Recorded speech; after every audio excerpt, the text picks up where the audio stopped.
Hello, everyone. Welcome to the Power Man Podcast. My name's Rory Paquette, and I know you know that.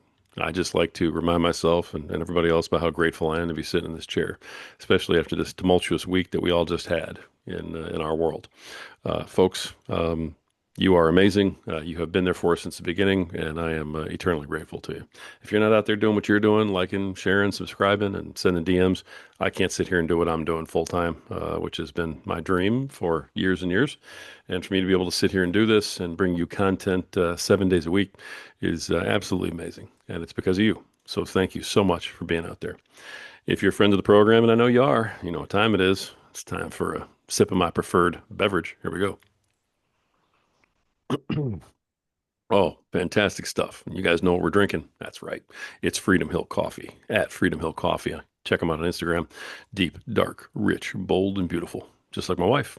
They brew a mean cup of Joe. It's an absolutely fantastic cup of coffee, guys, and they do all the right things for all the right reasons, including supporting veterans, which you all know is incredibly important to us here at the Power Man Podcast.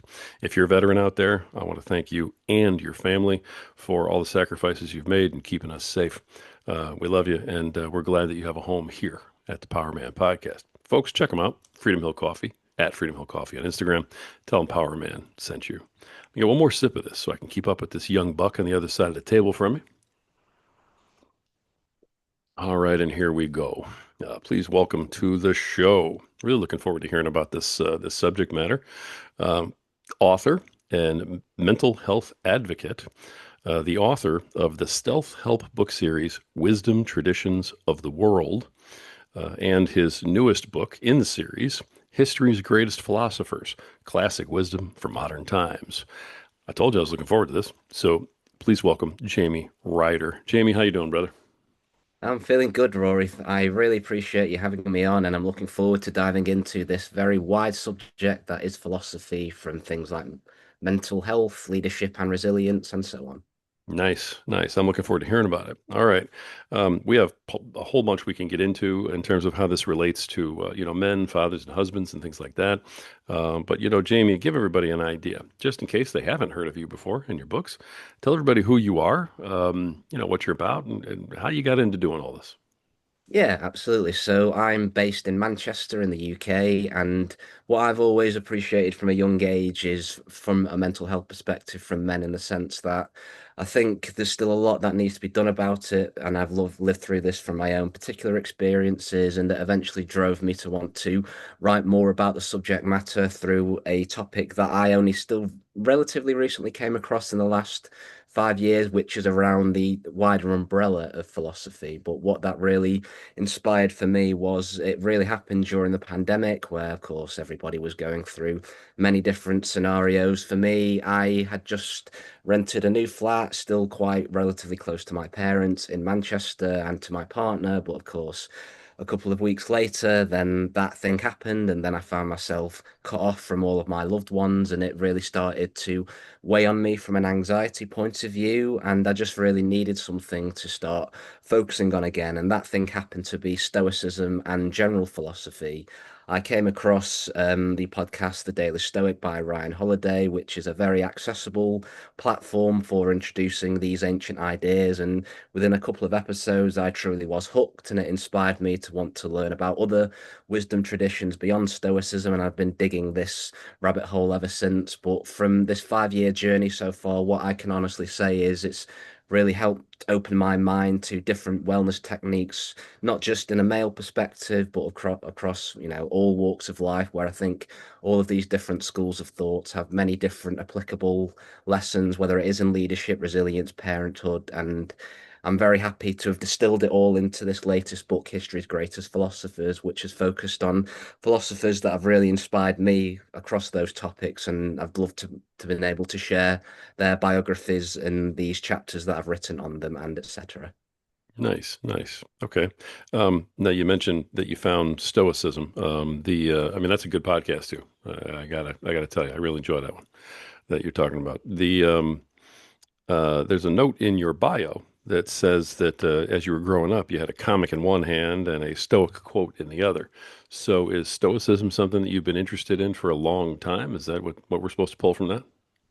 Indeed. So, in terms of what I thought about academic philosophy, I think that's important to start there because, like a lot of people generally, I thought that, philosophy doesn't really have much day-to-day practical applications, maybe when I was in my teens or early 20s. But I do remember learning a bit about Stoicism at the time, particularly from the works of Marcus Aurelius, the Roman emperor.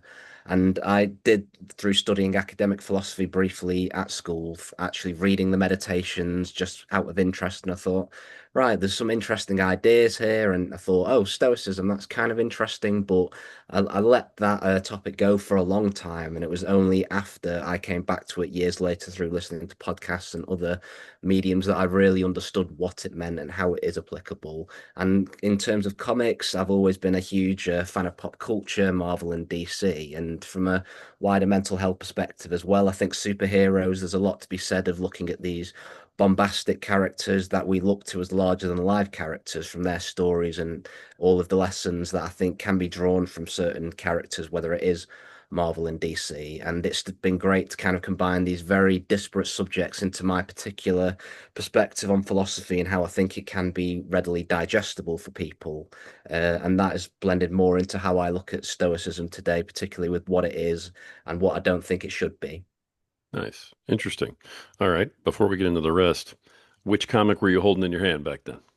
It depends, it's like what, day of the week mood. I've always been a massive Batman fan, but I always really gravitated towards Red Hood, the second Robin, because I found his journey to be really interesting and the way they told his arc. And I loved the graphic novels like Under the Red Hood, like Judd Winnick. So I found myself through my teens like really reading more of those darker DC themes. And now, as I've got older, particularly with having a little one of my own now, I've been like, right, Marvel is kind of more child friendly, so I'm kind of leaning back that way these days. But it goes through valleys and whatever I'm feeling like at the time with the superhero that I think is resonant for my mood of the day. Interesting. All right. I just figured I'd throw that in there. I'm a former comic book buff myself, so I appreciate that. The As you have come into this,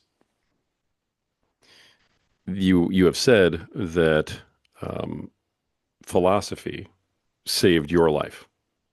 That's something that was a quote in your bio, and I'm curious what you meant by that.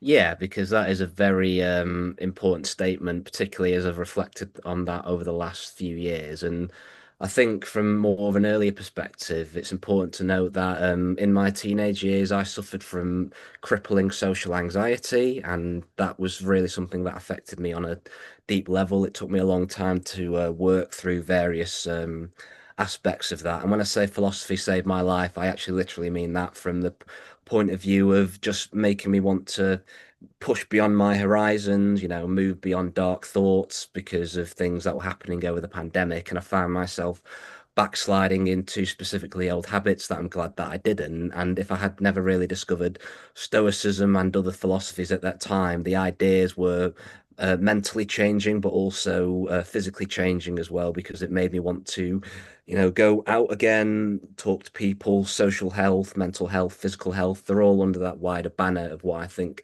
philosophy can be. But when I say philosophy can save somebody's life, it personally can do from my perspective. It's just how those ideas mean different things to different people. Interesting. Interesting. All right. Now you mentioned a minute ago, before I, asked that question, but you mentioned a minute ago, Stoicism being done the right way and being done the wrong way.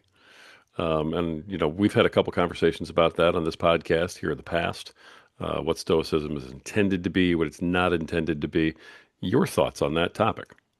Yeah, I love this question because it's something that I looking from the other side of it, it's like I can't believe that was what I used to think. But generally, looking at it from more of a British point of view, shall we say, I was always looking at it from that point of view of, oh, keep a stiff upper lip. That's a very sort of British mentality, and it's that little less stoicism aspect where it's like you're very robotic, you don't feel your feelings. It's about being a man, quote unquote, and just kind of getting on and gritting your teeth. Whereas big S stoicism, at least to me, is the complete opposite. It's being focused on, yes, you can regulate your emotions, and it's understanding, having the self-awareness to understand how you're feeling, but it's not sort of dumbing them down or not feeling them. It's embracing them and actually learning how to move beyond them when you need to in the moment, but also having that compassion. And once I started looking at it from that point of view, that was just like a light bulb moment from me to designate little less stoicism, which is that character trait of being robotic, unfeeling versus the wider philosophy, which teaches you must be active in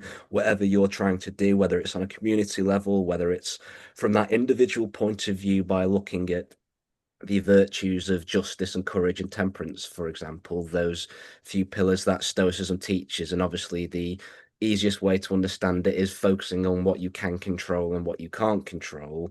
Those all have bearings on what they need to be, but there's so much deeper ideas from it. But as a general overview, I find it's useful to look at the character trait of Stoicism versus what the philosophy is, particularly from a male point of view.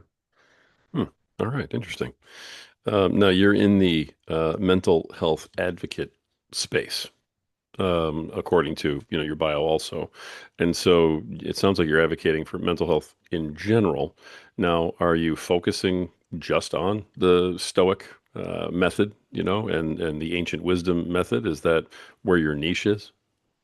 I think that's how it actually started because philosophy for me, Stoicism, that was the gateway into thinking, oh, this subject's really cool. I want to learn more about it and take these techniques from Stoicism. But then I thought, philosophy, wisdom traditions, there's much more ideas out there. And I like to look at it as this phrase of being a wisdom scavenger, i.e., you take and cherry pick different things from different schools of thought that apply to you. And for me, it's a wide universe to play in. So I like things like Epicureanism, for example. I like the school of skepticism, where it's a healthy amount of withholding your judgment and saying, I'd rather balance multiple perspectives on thing rather than just making a snap decision like that. You actually take the time to look at different viewpoints, which I find useful. I'm also very focused on things like Japanese philosophy as well, where I like that more focus on it, rather than it being sort of rigid in like a guidebook system, which is what's taught in a lot of Western philosophies. Eastern philosophies are useful for that aspect of going with the flow. You still make things happen, but it's more like a river. You can be bend and flexible based on the situation. And again, I think it's looking at what an individual situation is, and the more tools from these idea schools that you have in your mental toolbox, the more adaptable you can be based on what you're facing throughout the day. Okay. Now you mentioned just now the Japanese wisdom, and I know that the Stoics of the Japanese samurai is something that you have paid a lot of attention to, and that sort of thing. You mentioned also that the Eastern philosophy is the going with the flow method. Then you also brought in in some of your writing Viking wisdom.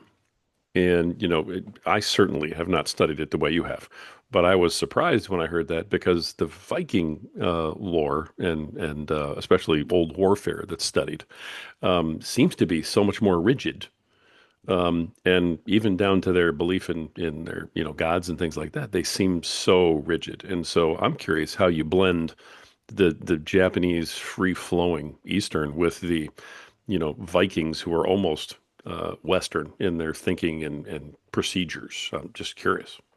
Yeah, that's a great question. And I alluded to it earlier, but I think skepticism is really that helpful like barrier between things if I think about it that way, because again, skepticism is withholding your judgment. So you mentioned rightly that Viking philosophy or wisdom, it might seem quite rigid. And if somebody arrives at that conclusion to begin with, it's like, okay, yes, but could you withhold your judgment to learn a little bit more about it before you just jump to conclusions? And the same could be applied to Japanese philosophy, Stoicism, it doesn't really matter. It's just being able to take the time to actually make an informed decision. And I basically start from that viewpoint of trying to balance all of these different worldviews that I think there's a lot of crossover ideas in, but because there's an image of a certain thing that might be portrayed with Viking warriors, for example, something might come up just because people have only seen it in pop culture. But to dive a bit deeper into Viking philosophy, just in terms of the wider things that I've written. This is the third book in the series, but I've also written a book about Japanese philosophy and Viking philosophy. But in terms of the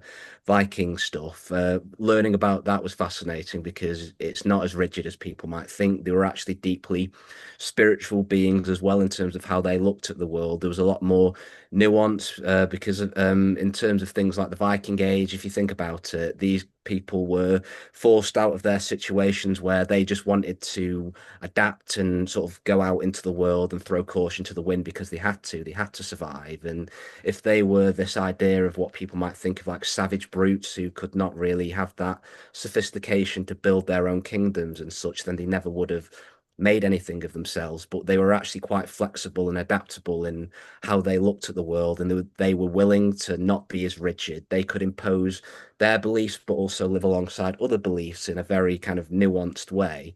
And that helped them build things as well. And I just take a lot of sort of adaptability and courage from them because a Viking mindset to me is, you might not always have the answers, but if you can push like a metaphorical boat out into the world as they did, then you can broaden your horizons in whatever way that means something to you. So that's what I take from the Viking lens, for example. From a Japanese point of view, I look at the samurai, which is probably the best analog and what most people are aware of. And of course, you've got that discipline as people think of it as that idea of what's most commonly referred to as Bushido, i.e., the soul of the samurai, which has got specific virtues and what people might kind of assign to maybe aspects of like Stoic wisdom. I do find some crossovers there, but again, samurai were not just warriors, they were poets, they were creatives, they were politicians. They had a lot of different strings to their bow. And I think going back to the wider theme of philosophy, I think by embracing philosophy as a subject, that can put you in the mindset of saying, you need as many different strings to your bow as possible. It's not just one thing. Everybody is more than one thing. And at least when learning about the topic through that, that was really eye-opening for me to look at it in those terms. Interesting. All right. Definitely. All right. The great answer, by the way. Thank you for that. I appreciate you grabbing that question and just running with it. So I understand that you do teach this philosophy. You do advocate for mental health for everybody. But by the same token, on this podcast, who we're talking to is we're talking to men. So I'm curious as to um, how the blend of the Stoicism, the Japanese, the Viking, and other things that you may bring into it. How does that in particular help men to open up about their mental health, to start really dealing with their mental health issues? Is there a part of this philosophy that cuts through the nonsense for them, that makes it more relatable? I'm curious. Yeah, and that's a very open question, and it'd be great to kind of hear your thoughts on that as well, because I find it's always different talking to different people. But for me, I find it goes back again to the little s stoicism versus big S, and I find because in I guess, a general sense, Stoicism can be seen as quite logical, reason based, and it's quite, there's a set of tools that you can use. And I think from like a male perspective, we like having tools, we like things that sound practical, and like if I apply this kind of thing, then I can kind of see the results if I do it from a consistent basis. And from just learning about Stoicism in the early days, that's what I found very useful for me. And just looking at these, timeless tools, things like journaling. Journaling is a very stoic practice where you have to just write down whatever comes to mind for you. It might be things like, write three things throughout the day that went well for you, three things that might not have gone well from you. But if you did that maybe over like a month, a couple of months, and you did it every day, then if you look at where you came from, I might be feeling this, but if I achieved this in 4 months, 6 months, it doesn't really matter. I find like having that path, at least for me, from that male identity, having a journey to work towards or a goal. Stoicism can kind of make that goal setting quite tangible if you look at it in those terms. There's also tools like the view from above, which I find was very useful for me. I got this from Marcus Aurelius, where he talked openly about needing to step back from that small situation and looking at things on that wider level. Because if you're thinking about uh, manhood from that idea of being a leader, being a father, being a provider, it's very easy to get caught in the minutiae of things and feel like, oh, I need to kind of deal with everything, and it might get overwhelming for some people. But if you look at the view from above, where it teaches you to picture a world or a globe, or if you're looking at things from, you might be floating higher and higher above yourself if you do that mental exercise. And then by the time you're looking at this metaphorical globe, beneath you, you might think, oh, there is people who are probably going through the exact same thing that I'm going through. Their fathers, their providers, their business owners, doesn't really matter. They're going through the same thing that I am, and if I put my troubles on their same level, I could probably think a bit more objectively and say, probably what I'm feeling is probably the same thing that they have done, and it's probably not as bad as it was in the moment. So I find that reframing is very good from trying to explain how stoicism, I believe, can be helpful with very like logic based men as well, or for that more emotional men who like to kind of be more self-aware about their compassion. I think the exercises are just as useful as well. It's just, educating people in a way that it makes sense to them. Nice. Okay. I mean, I can agree with you on a lot of those points you just made. In my opinion, even if men don't run their lives in a logical fashion, or even if they don't apply logic, they're still comfortable hearing logic because it gets through and it makes sense. So that's it. I love your answer. I can absolutely see where you're coming from on that. Now, the books themselves, these are educational books. These are they sound like self-help books, but I know you call them stealth help books. And I'm curious where that phrase came from, of course, and what you mean by that and where you're going with it. Yeah, indeed. So if you think just what self-help is, that's an interesting term to me in itself. And I think as it's a very popular genre at the moment, whether it's in like a personal development business sense, or it might be more of that new agey kind of self-help about like yoga and meditation. But I find that there was not something in the middle that kind of crossed both barriers. And what I look at self help for me is it's that element of self help, but it also blends with things like philosophy, history, storytelling mostly. And the distinction for me is not everybody would maybe appreciate being preached to, as in, here's a set of like rules or techniques about if you follow this way, you'll be happy, etc. People might take that as like the gospel truth and it might work for some people, but if they do follow that path, then they might feel very frustrated that they followed like a book's guidance, and things happen throughout the day. You can't always be consistent. Whereas I thought stealth help is interesting because it's more of a storytelling approach. It's saying, yes, there are these techniques for history's greatest philosophers, for example, because I write a chapter about Marcus Aurelius, but I couch it in his story as in this was what he was feeling at the moment when he was trying to apply this Stoic thought. And it's not saying, here's a set of techniques that are going to work for you. It's putting it in the moment for the reader. And by the end of it, they might think, oh, I've just read a great story there. And somehow I feel like these techniques might apply to me. So it's that aspect of storytelling versus just out and out preaching from a pulpit necessarily. It's just more of that gentle approach, which is why I call it the stealth part, because people might not always know that is. It just always has those self-help ideas, and it's the blend of more than just one thing. Interesting. All right, I like the phrase. I like the tag that you're using with the stealth help. So you're kind of helping them without being in their face about it and forcing it down their throat almost, which I like. The storytelling aspect. Then, what you're doing in your books is you're setting a stage for people to identify with, and then say, "Hey, that sounds pretty good. Maybe I'll try that."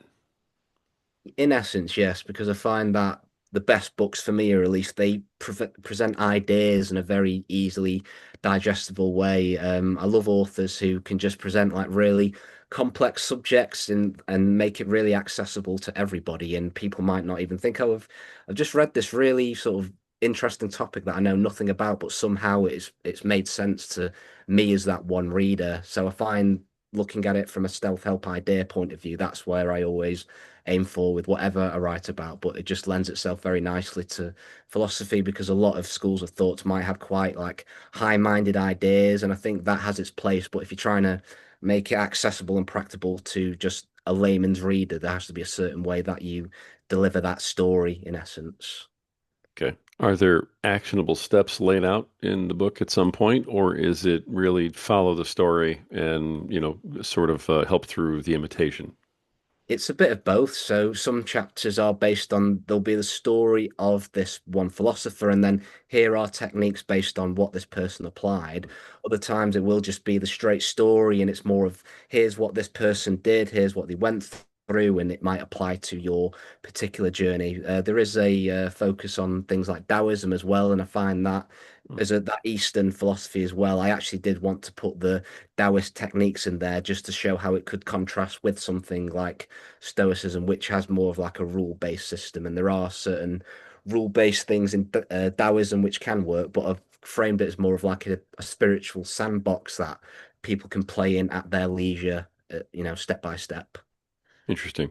And you said that the one that just came out is the third in the series? Indeed. Okay. And so the first two, just so people know, if they want to go look for them, they want to go to your website, check this out. What's the first one about? Kind of a little brief synopsis, and what's the second one cover? Yeah, so the first one is called Japanese Fighting Heroes, which focuses on famous Japanese figures from samurai all the way to philosophers and creatives who were doing really interesting things across the entire history of Japan. Again, it's looking at their biographies and what we can actually take away from that, regardless of where you are in the world. And then there is Norse Fighting Heroes, the second book, which is focusing on famous Viking figures across the ages, and again, what we can learn from them about mental health, resilience, and leadership, and applying it across a multiple spectrum of ideas. Okay. Interesting. So the one that just came out then, or the newest one, that is, History's Greatest Philosophers. Tell us what to expect in that book. So, alluding to a couple of the chapters that I wrote before, there is one about Marcus Aurelius, which is a great introduction to Stoicism.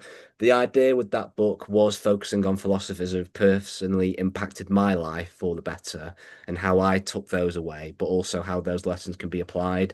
There's a chapter on Albert Camus, who was the father of absurdism, Niccolo Machiavelli, which is interesting as well because Machiavellianism is a very loaded philosophy and a very loaded word, I think, particularly in this day and age with a lot of polarizing viewpoints, which was quite interesting.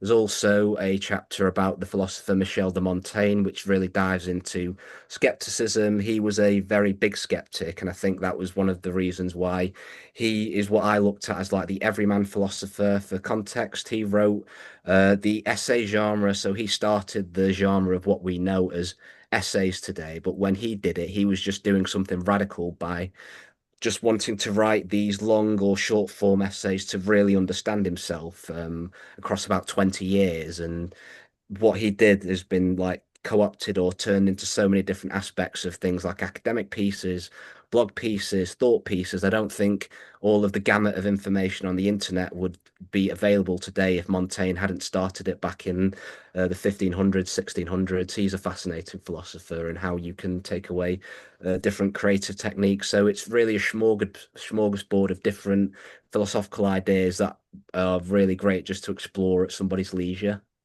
Nice. All right. Sounds very interesting. Um, you're writing all these books from a place of authority and authenticity, in that this is what helped you with getting through your um, sort of, mental health issues, your anxiety and things of that nature, right? That's correct, yes. Okay. I mean, that gives you an incredible amount of credibility because you're coming at it from the first person saying, hey, I did this, this worked for me. And so I can appreciate that. Given that, though, lots of people go through issues and they, find ways to solve them. What made you say, I'm going to go ahead and put this out there for the whole world and put it into book form? I mean, have you always been a writer? Is it something that just came naturally to you, or what was it that called you to say, I'm going to, write books about all this stuff and share my journey, and think my very vulnerable spots in my life with the world? Sure. So I always said I would want to be a writer. That's what I've always done in some form or another. And I always set a goal that I would love to publish books in some form or another one day. And it just so happened that the stars aligned and a publisher reached out to me specifically to want to write about Japanese culture because that's something I've written about on the internet in the past. And that I thought this was a great opportunity just to share some of the ideas that I thought were really useful for me for my mental health journey. And putting it out there for the world. I think, you said authenticity, and I think it is really important to talk about lived experience in mental health, regardless of what you've gone through, because if you truly believe in trying to be an advocate for anything, you must have some sort of lived experience in it. must come from something that you've gone through to actually want to give you the drive. And I find, books for me personally, I've always liked reading books for just learning, and books as a medium, I find can be that gateway. You've got audiobooks, you've got podcasts, those are great things too. But for me, there's always just been something really tangible about having a physical book in your hand and taking the time to actually sit down and read and actually keep coming back to physical books. And that's where I think the ideas can really take hold for from a mental health perspective, because you read, you imbibe the ideas. You might not necessarily get them on the first read, but if you go back to them again, then you always learn something different. Hmm. Excellent. Who are the books written to? It really goes through a different gamut of audiences, actually. So I always set out with to say wisdom traditions of the world is for people who might have gone through a mental health journey. They might be for coaches as well who want to pick up specific techniques that they can help their clients with as well. It's always been interesting to chart this journey, because with history's greatest philosophers, there's actually a section in the book where I've gone out and interviewed various business leaders across different fields about how they apply these philosophical ideas throughout their day to day. And it was really interesting to hear the results and just to look at those interviews. And it really proved my thesis when I wanted to set out and do this project, that philosophy can be applied to multiple perspectives of mental health, trying to grow a business, trying to be a better coach, a husband, partner. It doesn't really matter. It's that universality of things. And I always say these books are for people who want to learn about history, yes, but also want to apply timeless ideas that you can apply to any aspect of your life. Nice. Okay. The I have another couple of questions for you, but you were discovered by a publisher. Yeah, so to How did that happen? give more context on that, yeah. So Japan has always been a great passion project of mine. The ironic thing is, I have yet to go yet. I wrote a book about it, and I did wrestle with that a little bit. But I always said, Vikings, philosophy, it doesn't matter. If I can't physically go somewhere, I'll try to bring that to me. And writing has always been that. So I did a passion project of a Japanese magazine for a couple of years and just writing about history. And a publisher reached out to me because of that. They saw what I had and they asked if I would like to write a book on the subject. Of course, I said yes. And that then opened the door to more opportunities, which the second and the third book came about. And it's been interesting to follow that path. And it's become like obviously a series now where I investigate a different wisdom tradition or an idea. And I'm grateful that my publisher lets me explore these weird and wonderful ideas through the lens of stealth help. Yeah, for sure. I just that hit me. I appreciate you, following that up a little bit. You were running a Japanese magazine on your own, just as a passion project because you just loved it. Yeah, nothing beyond that. Yeah, like I just said, like if I'm going to go to Japan one day, and I will go there one day, but until then, I'll just bring it to me. I'll learn about the culture. I'll try to raise awareness, break down like stereotypes and so on in the UK, but also the US and worldwide as well. And yes, somebody clearly liked it enough to say, "Do you want a book deal out of that?" I'm like, "Sure, why not?" I'm sorry, excuse me. Would you like a book deal? Don't mind if I That's, do. that is great, brother. I absolutely love that. And you kind of slid that one in. Like it took me a minute and I went, wait a minute. Hold on. You got discovered? All right. So I love that. That's great. That's probably a great story all by itself, just to dive into all that. You also offer folks who are a fan of your books and whatnot a newsletter called the Stealth Help Standard. So we'll have a link for that in the show notes, of course. Tell us about that and what they can get through subscribing to your newsletter. Yeah, sure. So to pick up a bit more about the stealth help genre, I find that that is an emerging genre. And to caveat it, I did not coin that term. I wish I had, but I didn't. Basically, it's something that I think emerged out of the pandemic, where people were more open to blending genres across different contexts, particularly in that personal development and self-help niches. And from that, I just talk about my own lived experience of philosophical ideas. But of course, if people want to write their own self-help book, I offer tips around how you would go about that, self-publishing, publishing to really demystify that as well, particularly for coaches or people who are interested in getting a book down in that genre and what it would take to actually do the work to get that out there, or just some food for thought around how they can just improve their routines at the end of the day. Great. Awesome. All right. Like I said, that's definitely going to be in the show notes. I do have one more question for you, but before we get there, give everybody your contact information. How do they reach you? Best way to find your books and so on. Great, yeah. So you can reach out to me at jamieryderbooks.com, where all the Wisdom Traditions of the World series is currently available. The books are available through Amazon and through my publisher, Pen and Sword Books in the UK as well. Awesome. All right. Wonderful. If they want to contact you, is there a way to do that, or is that through the website? They can get in touch through the website. Happy to answer any questions about philosophy or any particular interesting ideas that come up for you about publishing and mental health. Wonderful, wonderful. All right, brother. I'm going to go ahead and give you, the last couple of minutes here to kind of wrap up here a little bit and see where we land. The Is there anything I didn't ask you? Is there anything that we talked about, maybe you want to double down on, or is maybe a parting thought, some parting wisdom, for all of the men who are listening today and who are really intrigued by what they're hearing from you right now? I'm going to let you take the floor and kind of close us up here. Yeah, absolutely. Appreciate the space, Rory. I just want to end on a really simple question by asking anybody who's listening to this, how do you stay well? And specifically, what I mean by how do you stay well is you might say you might go to the gym or go for a walk or some kind of physical activity. Doesn't really matter. What I say by well is where do you get that appreciation from? How do you feel when you're in that moment? Do you feel happy? Do you feel joy? Do you feel like you get something emotionally, physically, mentally? If you can dig a bit deeper beneath the surface and really understand that self-awareness piece around your particular happiness out of that one exercise, then do more of it. Understand that that's something that is a part of your routine. And if it genuinely brings you joy, just start by asking yourself that question. And then it sounds a lot harder to do than you think, but if you start looking at it from that one thing of how do you generally stay well, then I just find that's a great thought exercise to start your day on. Very nice. Very nice. I appreciate you wrapping us up that way. Folks, author of the Stealth Help book series, Wisdom Traditions of the World, and his most recent book. Go check it out. History's Greatest Philosophers, Classic Wisdom for Modern Times. They sound like fantastic reads.